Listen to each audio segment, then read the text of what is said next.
what really happened with your host, Mike Rivero. The history the government hopes you never learn. Here is your host, Michael Rivero. All right, so aloha, America. Welcome to our show today. It is Wednesday, May 24th, 2017. Dealing with all kinds of issues. My server, again, just at show start, they do a massive denial of service attack on it and just try and keep us all messed up that way, which basically, to me, is an indication of just how scared the establishment is getting over the fact that the American people are waking up to what's really been going on in our country. So we just have to bear with it and deal with all the evil people who are the money junkies and all the rest of that stuff. Anyway, let's get into the program. Our third hour guest today is going to be Ellen Brown, talking about, among other things, Trump's $1 trillion infrastructure plan and how other countries fund infrastructure without burdening their populations with huge amounts of unpayable debt. So that'll be an interesting conversation. We're going to do the entire third hour on that one. Monday, June 5th, of course, Gilad Atzmon is going to be joining us, talking about his recent concert tour, lecture tour, his latest book, which is actually very, very good. It's called Being in Time. It's hitting Amazon today, and we did a link to that as well. It's a very good book. A lot of insights in there, and he's actually a very, very good writer. Okay, now then, getting on to the news here. Obviously, the top news continues to be all over the place. The bombing in Manchester, and as is usually the case, everybody is trying to make as much political hay out of this as they can and just score points for whatever their particular agenda is. But they're really fanning up the fear factor, and apparently the British Prime Minister has elevated the terror threat level to critical, and they're out there saying that a new attack is imminent. Well, if they know a new attack is imminent, why can't they stop it? But they're out there just banging away at the fear-mongering. They have deployed police onto the streets. It looks like martial law. In fact, people over in London are saying troops on the street. They haven't seen this many troops on the street since World War II. And Parliament is closed to the public. The changing of the guard is canceled because of this warning that there is another terror attack coming. And interestingly enough, the London police have started launching a crackdown on free speech on Twitter. Apparently, the Metropolitan Police are investigating Twitter users who speak out against the Manchester attack. Now, why would it be wrong to speak out against the attack? Well, part of it may be, again, we've got competing agendas. We've got the globalists and the open border and the EU supporters who want to downplay that this had anything to do with Islam, and they don't want to see it harming their open borders refugee agenda. And then, of course, you have the other agenda, which wants to fan up that this is all about Islam in order to justify more war in the Middle East. So they're fighting back and forth on that one here.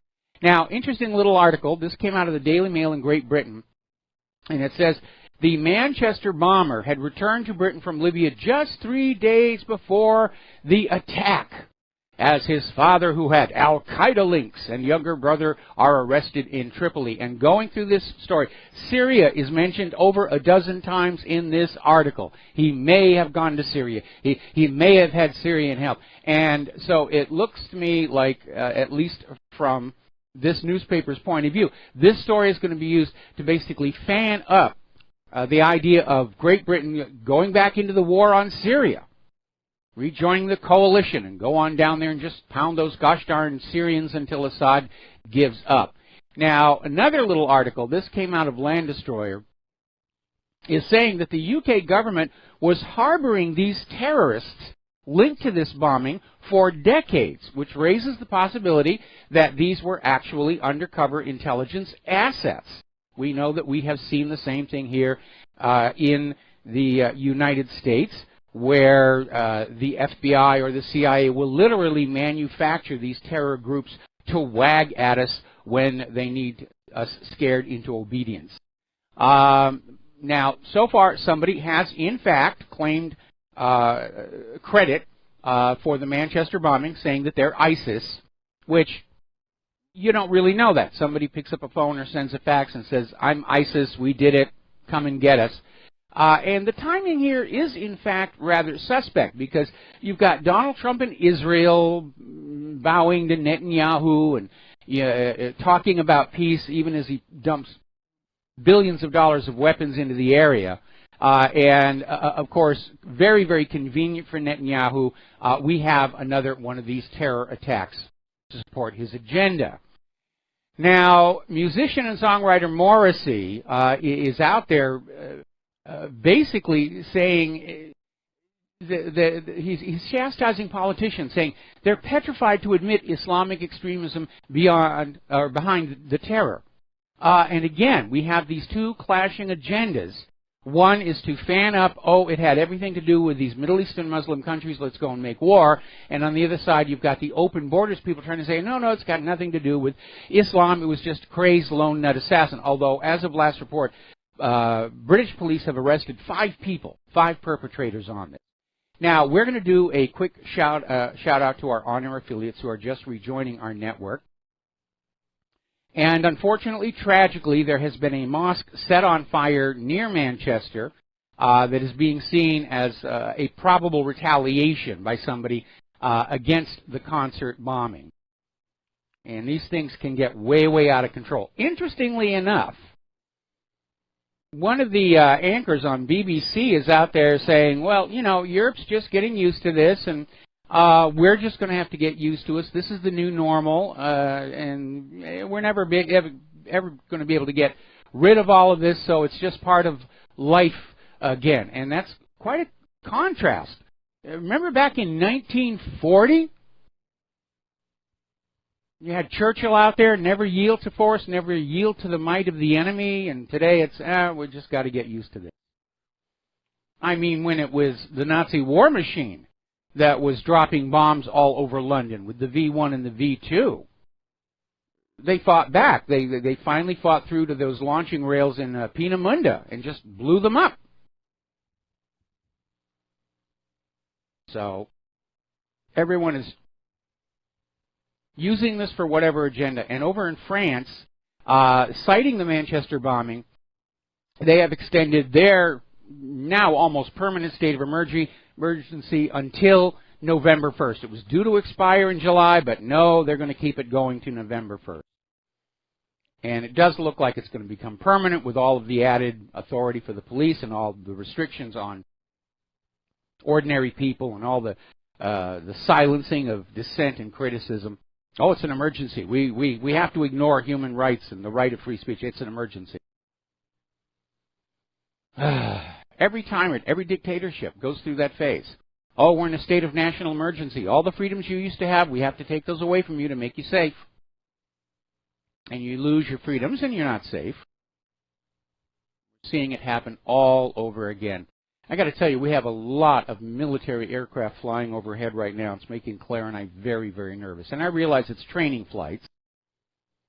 But still, there's very obvious escalation here. By the way, I don't know if I mentioned at the top of the show, the phone lines are open, 800-313-9443. Now, getting on to these congressional investigations into Russiagate and who knew what and what was going on, apparently a major contradiction has surfaced between the testimony that former FBI Director James Comey gave on when he notified Congress that there was an investigation into Russian collusion with the Trump campaign, and what Brennan said, because apparently Comey is saying that he notified Congress in March of this year, and Brennan just testified under oath that the CIA notified Congress last September. And it almost looks like Brennan is throwing Comey under the bus. But the real question needs to be, talk to some of those members of Congress, the Gang of Eight, the Intelligence Committee, and just say, when were you notified and who notified you? And they're already bogging down in this minutia. And that may be because they're not finding anything. It's a whole lot of nothing. In fact, there's an article that came out over in RINF.com, New Cracks in Russiagate Assessment. They actually can't find anything. All of these liberals like Nancy Pelosi are being forced to admit, no, we have seen no evidence whatsoever. All right, we're going to take a phone call. Steve in California, aloha. Welcome to the show. What's on your mind? Well, Michael, that passage you read about mainstream media, a story there, it just caught my attention because key words of speculation, could, might, may have, and every time I hear those words, I know we're not talking about fact or evidence. We're just talking about speculation, and that has no business in journalism whatsoever. Well, I agree. So I just want to point that out. I agree, but when somebody in the corporate media wants to sell an untruth, they'll either use those qualifiers or they'll pose it as a question in order to avoid the possibility of a lawsuit. Because then they can go into court and say, I didn't actually say that the plaintiff was having sex with farmyard animals. I just asked a question, and that's reasonable, and that's why they do that. Yeah, it's their disclaimer. Hey, I just want to mention that, and you've talked about this before, I mean, John Oliver's show was a pretty good show at one time, and now I just see it as a pretty much an anti-Trump bashing machine on there right now, and it just sickens me to see, well, you know, there was a funny show, and now they're all kind of jumping on that bandwagon. Even Jimmy Fallon now is apologizing for being easy on Trump, and Dave Chappelle, and you can see all the twisting, the nipple twisting going on to say, hey, comply. Go after this guy, you know, come on, you know, go along with the program here. And it's kind of sickening that people can't, you know, just, I mean, he's a show host. You have guests on your show, and that's what you do. You interview people. But to get political like they're doing right now and getting nasty, it's kind of sickening. Well, I've stopped watching all of those shows ever since they started doing that, and I don't know what their ratings are, and for all we know, their ratings may be artificially inflated to keep them on the air. It's almost like the movie Network, where Howard Beale sells out to the corporate interests, and his ratings start to plunge. And because the corporate interests own the network, they say, just keep him on the air. That's it. We don't care how bad his ratings are. You keep him on the air selling this until finally the producers of the news program have this guy killed. Of course, at the very end of the movie, it says, this is the story of Howard Beale, the first man to be killed for poor ratings. And if you have never seen that movie, you ought to. It's an iconic piece. Padachevsky just did a fabulous job on the screenplay. And of course, it's also the source of that, you know, that quote, I'm mad as heck, and I'm not going to take it anymore. No, I agree. No, I just assume they're tweaking the numbers even on those reviews and ratings for their programming. I mean, they're tweaking everything else. Why not tweak that too to their advantage? And it's not true. I think people are getting tired of this. They're getting tired of this anti-Trump stuff. So hey, wait a minute, let the guy have a chance. Criticize him later, but let him start to do something. You know, give him a chance. Well, they're trying to obstruct him at every level. They're trying to block any changes to Obamacare. They're still fighting against the wall, and he's already caved in on them with the war agenda. And we're going to go on over and make the rest of the world us. Not that we're a good example for anybody to follow, but there's still Hillary's people seem to be clinging to this idea they can get him out of the Oval Office and through some machinations get her in. Which is ridiculous. If Trump is removed from office by whatever means, Mike Pence becomes the president. And Hillary might be desperate enough to change parties and try and become Pence's VP and then have Pence knocked off. But it is out of control. And the rest of the world is looking at the functioning of our federal government, and they're scratching their heads and saying, this is obviously breaking down. No, one thing that does concern me real quick here is that picture in the paper today showing Donald Trump shaking hands with Benjamin Netanyahu. I'm a little concerned about that, and, you know, that whole Israel thing, and that seems to be growing stronger, not pulling away, and that concerns me. Well, unfortunately, the reality is that a lot of the very wealthy supporters of Israel in this country supported Donald Trump, and now he's got to pay back those favors. Hey, thanks, Mike. Okay, thank you very much for the phone call. We're going to let you go. Now, a little bit of good news coming on out there. Apparently, Joe Lieberman is now off the list of possible FBI directors. I know when it was said that he was being considered, he was even at the top of the list, and everybody was just screaming what an utter disaster that would be for the American people. But apparently, for whatever reason, he is now off the list. He's not being considered for FBI director. Now, as you know, in all of this Russia collusion and so forth, Donald Trump recently has made a slight adjustment to his story, saying that he himself personally did not collude with the Russians, opening the door to speculation that maybe somebody else close to him did. And a lot of eyes are now focused on Jared Kushner, who's definitely been one of the most pro-war, pro-Israel voices that have Donald Trump's ear. And there is some talk going on that he is, in fact, a person of interest in this Russian collusion investigation. But there's a lot more information starting to surface about him that makes it look like he may not be in the White House much longer. And again, there is word there are going to be 3 more firings of the White House staff in the near future. And apparently Jared Kushner did not disclose his business ties to George Soros, to Thiel, and to Goldman Sachs. And apparently he owes over $1 billion in loans.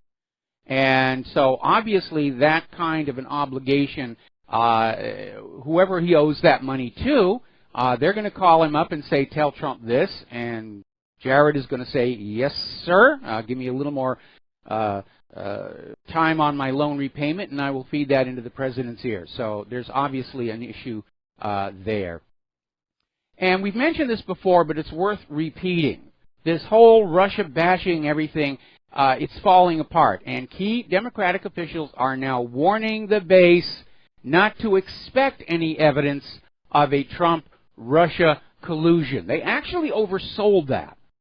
And the Democrats are saying, where is it? Where is it? You told us that Russia and Trump were working together to get rid of our Empress Hillary, and we're waiting. Where's the evidence? And the Democratic leadership is saying, well, actually, there doesn't seem to be any. We just thought it was likely because Russia liked Trump, ignoring the fact that all of the election fraud that was discovered favored Hillary last year. But it's starting to come apart. And it's just this giant smear job from the liberal establishment, aided by the corporate media. And once again, the corporate media is winding up with egg on their face. Now then, new development here. This is coming out of Political Insider. Classified documents confirm that Barack Obama spied on Americans for years. This is a Circa report that revealed previously top-secret documents that Obama was spying on Americans for political reasons. They weren't terrorists, they weren't criminals, but the National Security Agency routinely violated American privacy protections and failed to disclose the extent of the problems until the final days before Donald Trump was elected president. In other words, they wanted to clean up the records so Trump couldn't come back and say, you were hiding all this. No, we're not hiding. It's right there on your desk. Even the FISA court, which is seen by many as being little more than a rubber stamp for surveillance, came on out and said that Obama's widespread illegal searches of American citizens represents a serious Fourth Amendment issue.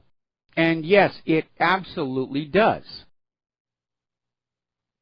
And the question is, how many people did he spy on? I mean, it sounds like it was a lot more than Richard Nixon was spying. And was it spying for political gain? And that needs to come on. All right.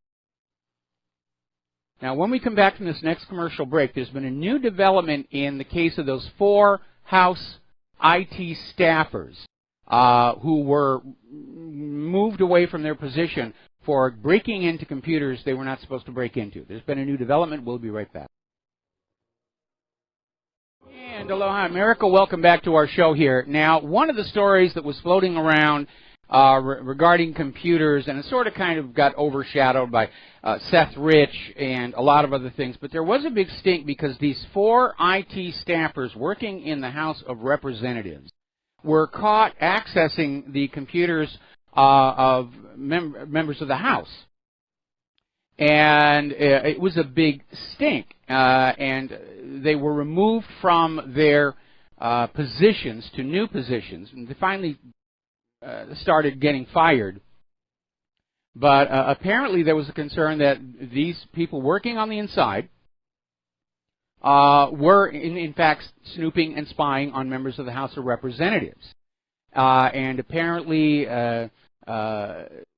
one of them has now managed to leave the country, even though under investigation by the Capitol Police, has left the country, gone back to Pakistan, and according to this article out of Daily Caller, is now under government protection in Pakistan because apparently his family is very wealthy, and they're very connected to the government, and they have VIP level protection. So something is going on there.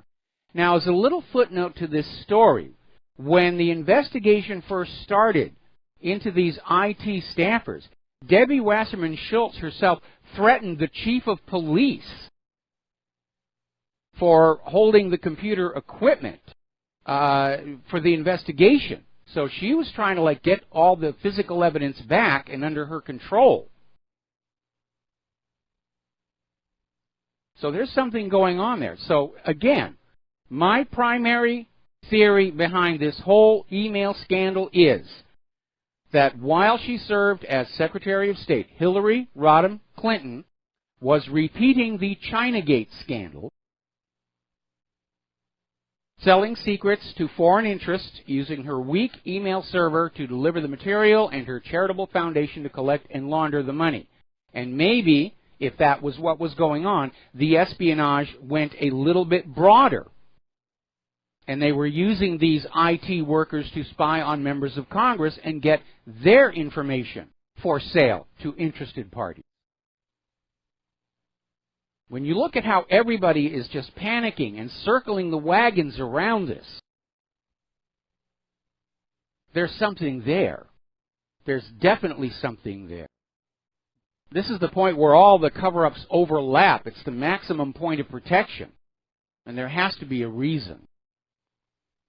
Now, speaking of computers and hacking, the United Nations Security Council's North Korea Sanctions Committee has come under massive denial of service attack. And, of course, they're all implying it's North Korea because, after all, North Korea was behind WannaCry and North Korea was behind this and that. In all probability, it's another false flag to keep building the case against North Korea. Now, getting on back to Seth Rich, PolitiFact is out